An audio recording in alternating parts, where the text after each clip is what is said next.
Kumusta sa lahat, mahal na mga manonood, nakita kita sa aking channel. Isang espesyal na mensahe para sa araw ng kababaihan mula sa Ken Yaman hanggang Ozgay Girl. Ang detalyadong impormasyon sa paksa ay nasa aming video. Si Yaman, isa sa pinakagwapong aktor ng Turkey, ay gumawa ng malaking pagsabog sa kanyang sorpresang pahayag sa araw ng kababaihan.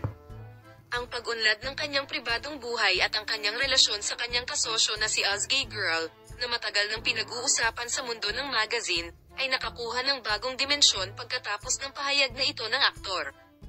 Narito ang detalyadong balita mula sa magazine.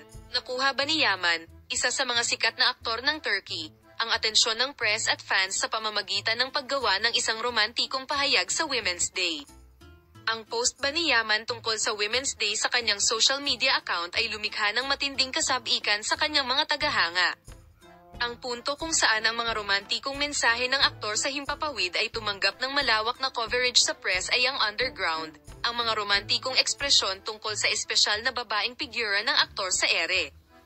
Ang pinakakapansin-pansin sa mga karakter na ito ay ang kanyang kasosyo na si Ozgay Girl. Maaari bang gumawa ng espesyal na diin si Yaman sa kanyang pahayag at tinawag ang kanyang partner na si Ozgay Girl? Sa aking opinyon, si Ozgay ang pinakamalakas na babae. Ang kanyang mga salita ay lumikha ng malaking sorpresa sa press. Ang relasyon sa pagitan ng aktor na si Ken Yaman at Ozgay Girl ay may mahalagang lugar sa agenda ng magazine sa mahabang panahon. Ang mga kaganapan sa kanyang pribadong buhay ay malawak ding sinundan sa press. Ang pahayag na ito ni Ken Yaman ay pumukaw ng malaking pag-aalala sa mga tagahanga ng manlalaro. Nabighani ba ang lahat ng espesyal na pagbati at mensahe ng pagbati ni Yaman kay Ozgay Girl? Ang mga bagong development sa paksa ay nasa aming channel para sa iyo. Paalam!